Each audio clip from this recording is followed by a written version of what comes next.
दोस्तों नमस्कार, आप सभी का स्वागत है। जैसे कि आप जरूर देख सकते हैं कि मैं आ गया हूँ CDP यानी बाल विकास व शिक्षा साथी से संबंधित जो पिछला एग्ज़ाम जो बच्चे सब देके आए हैं उसके लिए मैं CTET का एग्ज़ाम का जो पेपर है वो दोस्तों मैं लेके आया हूँ CDP। ठीक है, आप लोग देख सकते हैं यहाँ पर मैंने 15 से 15 क्वेश्चन कराऊंगा बहुत ही और सिंपल और आसान तरीके से। दोस्तों आप लोग ध्यानपूर्वक देखेंगे।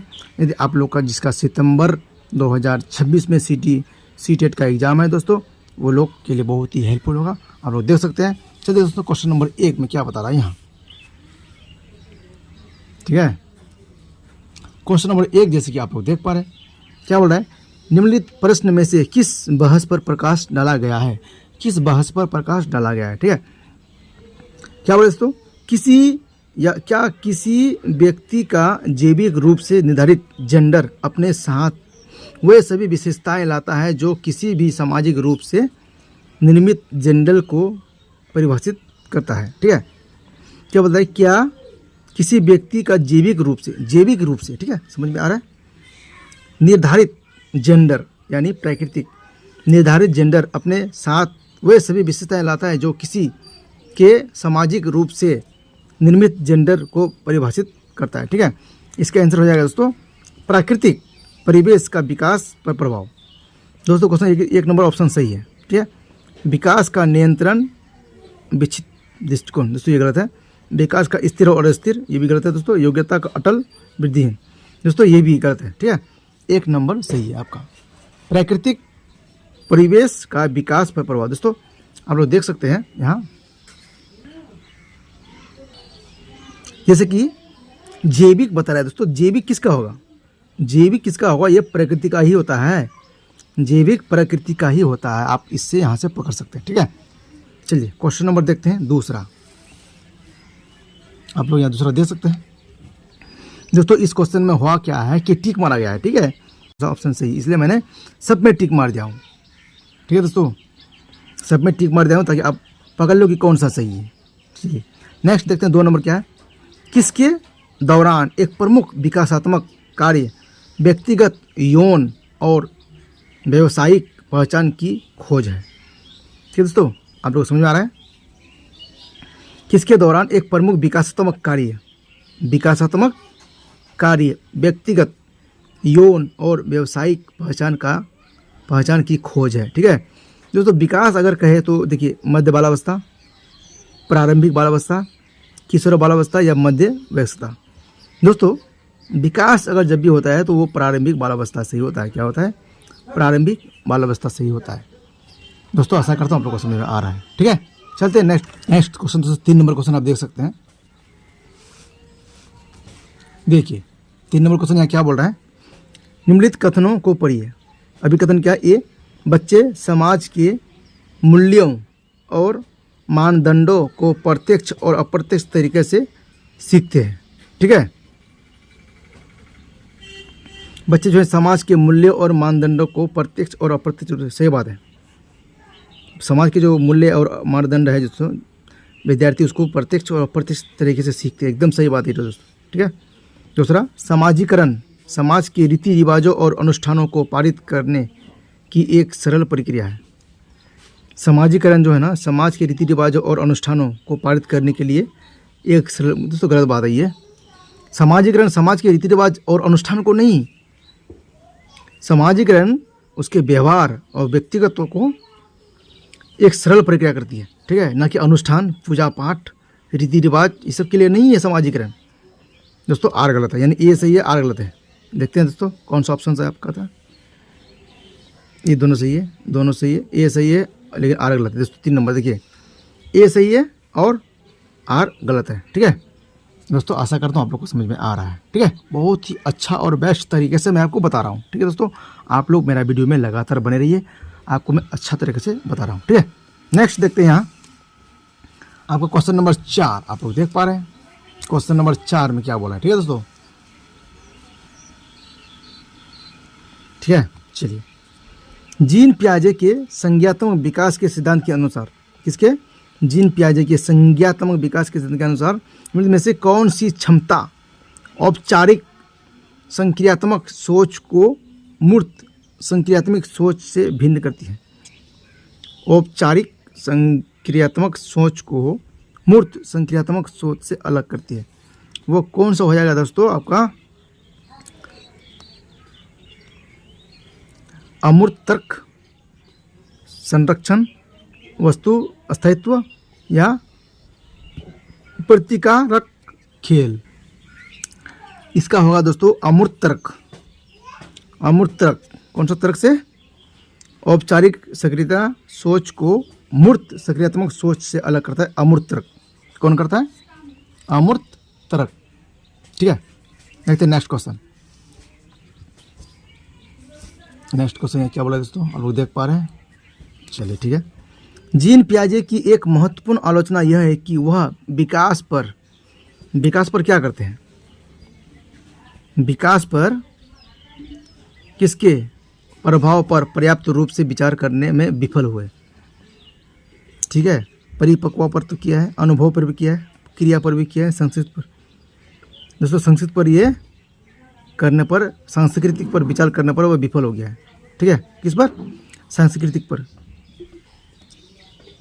जीन पियाजे की एक महत्वपूर्ण आलोचना यह है कि वह विकास पर परिपक्व, इसमें तो ठीक किया है, अनुभव भी हुआ, क्रिया भी हुआ है, लेकिन संस्कृति के प्रभाव पर पर्याप्त रूप से विचार करने में विफल लग गया। सांस्कृतिक कि सांस्कृतिक में क्या है उसके बारे में ये आलोचना नहीं किया है। ठीक है,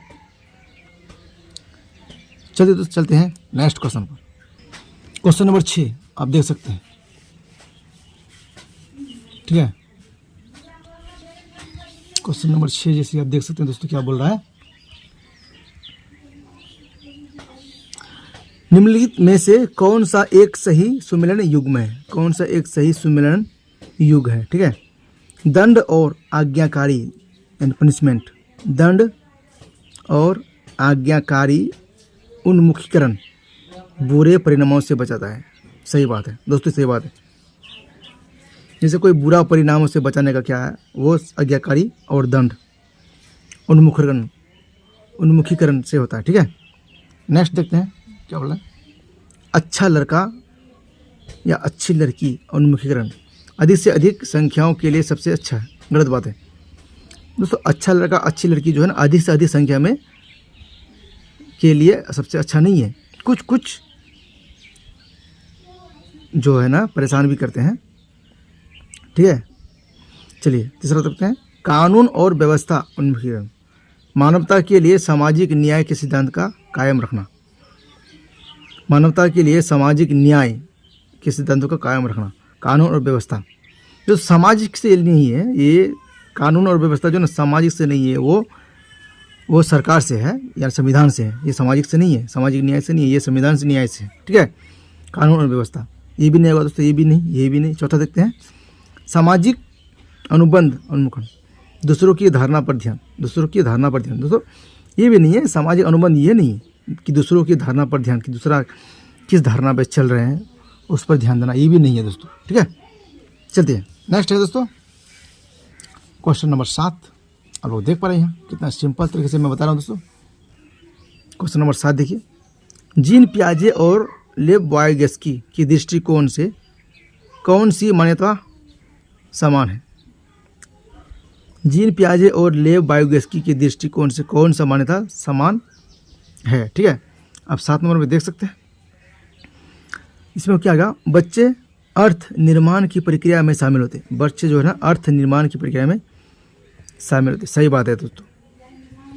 दूसरा, भाषा संज्ञान को प्रभावित और निर्धारित करते हैं। भाषा संज्ञान को प्रभावित और निर्धारित दोस्तों ये नहीं करेगा, प्रभावित और निर्धारित नहीं कर पाएगा भाषा संज्ञान को। ठीक है, संस्कृत को सीखने पर गहरा प्रभाव पड़ता है। दोस्तों ये भी गलत है दोस्तों। संस्कृत तो कोई भी सीखता है, इसमें गहरा प्रभाव पड़ेगा, गलत बात है।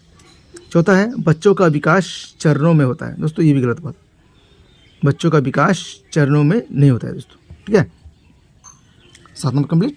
देखते हैं 8 नंबर। दोस्तों आप लोग देख पा रहे हैं कितना अच्छा तरीके से मैं आपको बता रहा हूँ। लेव वाइगोत्स्की से प्रभावित किया गया था, क्या प्रस्तावित किया गया था? लेव वाइगोत्स्की से ने क्या किया था? प्रभावित किया था। क्या प्रभावित किया था? देखते हैं 8 नंबर में। बच्चे अनियंत्रित पैदा होते हैं और समाज को उन्हें सामाजिक व्यवहार सीखने की ज़रूरत है। ठीक है, बच्चे जो है ना अनियंत्रित पैदा होते हैं, बात सही है, और समाज को उन्हें सामाजिक व्यवहार सीखने की ज़रूरत है। समाज को उन्हें सामाजिक व्यवहार, गलत बात है दोस्तों, ये गलत है। समाज को उन्हें सामाजिक व्यवहार नहीं सिखाएंगे। ठीक है, उसको वातावरण के द्वारा ही वो लगभग सीखने की चेष्टा रखता है। बच्चे अनियंत्रित, दोस्तों बच्चे अनियंत्रित पैदा नहीं होते हैं, वो नियंत्रित ही लगभग पैदा होते हैं। ठीक है, क्योंकि उसमें उसको कुछ पता नहीं रहता है। बच्चों की सोच वयस्कों से मात्रात्मक के रूप में भिन्न है। दोस्तों यहाँ क्या बोल रहा है, बच्चों की सोच जो है ना यंगों से यानी वयस्कों से मात्रात्मक रूप से भिन्न होता है। दोस्तों गलत है दोस्तों,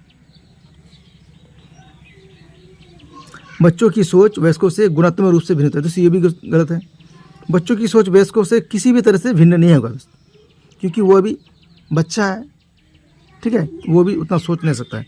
मात्रात्मक गुणात्मक ये कुछ से किसी से भी भिन्न नहीं है दोस्तों। अब ये भी नहीं हुआ, ये भी नहीं हुआ, ये भी नहीं हुआ, तो इसका मतलब 4 होना चाहिए। देखते हैं, बच्चों में बहुत क्षमता होती है, एकदम सही बात है, जिसमें वे कार्य भी शामिल होते हैं,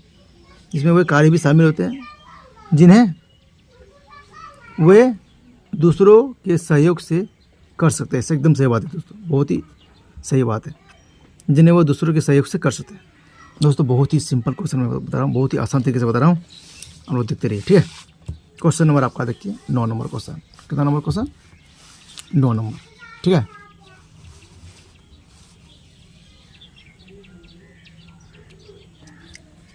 क्या बोल रहा है, निम्नलिखित कथनों में से कथनों को पढ़िए। नंबर 1 क्या है? अभिकथन ए, बुद्धि परीक्षण और विस्तारित अवलोकन के संचालन का उद्देश्य बच्चों की विशिष्ट आयाम और क्षमताओं की तुलना करना होता है। दोस्तों यहाँ क्या बोल रहा है, बुद्धि जो है ना परीक्षण और विस्तारित अवलोकन के संचालन, परीक्षण और विस्तारित अवलोकन के परीक्षण संचालन का उद्देश्य बच्चों की विशिष्ट आयाम और क्षमताओं की तुलना करना होता है। दोस्तों तुलना करना कभी नहीं होगा, ये तुलना गलत हो गया दोस्तों, ये गलत हो गया। ठीक है, बुद्धिमत्ता एक जन्मजात क्षमता है। ठीक है, और उन्हें पोषित नहीं किया जाता, तो गलत है। आप उसे पोषित कर सकते हो। ठीक है, ये बुद्धि जो है ना जन्म से ही पैदा होता है, ऐसे आप पोषित कर सकते हैं, उसको अब्यूज कर सकते हैं। ठीक है, जैसे जैसे बच्चा विकास होगा, जैसे बढ़ेगा बच्चा, वैसे वैसे आप उसको अपने अंदर ढाल सकते हैं। ठीक है, इसका मतलब ये भी गलत हो गया दोस्तों। ठीक है, ये भी गलत हो गया, ये भी गलत हो गया। ठीक है दोस्तों, देखते हैं, दोनों सही है, ये दोनों सही है, ये 4 नंबर दिया दोस्तों। आपका 4 नंबर में आंसर हो जाएगा क्या, ए और आर दोनों गलत है। ठीक है, देखते हैं 10 नंबर क्वेश्चन क्या बोला दोस्तों। क्वेश्चन नंबर 10 इसे आप देख पा रहे हैं। ठीक है, एक शिक्षिका जो अपने माध्यमिक स्कूल की कक्षा में सचेत रूप से सभी जेंडर के वैज्ञानिकों के उदाहरण लेती है, कोशिश कर रही है कि वह क्या कर रही है। क्वेश्चन एक बार और देखते हैं दोस्तों। एक शिक्षिका यानी एक टीचर जो है ना, जो अपने माध्यमिक स्कूल की कक्षा में सचेत रूप से सभी जेंडर के वैज्ञानिकों के उदाहरण लेती है, कोशिश कर रही है कि वह जेंडर रूढ़ियों को तोड़े। दोस्तों सही क्वेश्चन, ये 1 नंबर सही हो गया दोस्तों, कि जेंडर की रूढ़ियों को तोड़े, यानी अब लड़का है कि लड़की है उसमें तोड़ देगा, कोई अंतर नहीं है। देखिए वैज्ञानिक जो है ना लड़का भी हो सकता है और लड़की भी हो सकता है। ठीक है, ये क्या हो रहा है, उसको तोड़ने की कोशिश कर रहा है। ठीक है, जेंडर भेदभाव को मजबूत करे, जेंडर भेदभाव को मजबूत करे, तो गलत है। जेंडर पहचान का समय, ये भी गलत है। जेंडर स्थिरता की नियमन, ये भी गलत है दोस्तों। एक ही सही है, वो आपका क्या, जेंडर रूढ़ियों को तोड़े, क्या करेगा, जेंडर रूढ़ियों को तोड़ेगा। दोस्तों बस 10 क्वेश्चन करते हैं, ठीक, वीडियो लंबा हो रहा है दोस्तों, मैं लंबा वीडियो नहीं बनाना चाहता हूँ। ठीक है, आशा करता हूँ आप लोग को वीडियो समझ में आ रहा है। वीडियो समझ में आ रहा है तो वीडियो को लाइक करें, चैनल को सब्सक्राइब करना बिल्कुल ना भूलें। Thank you.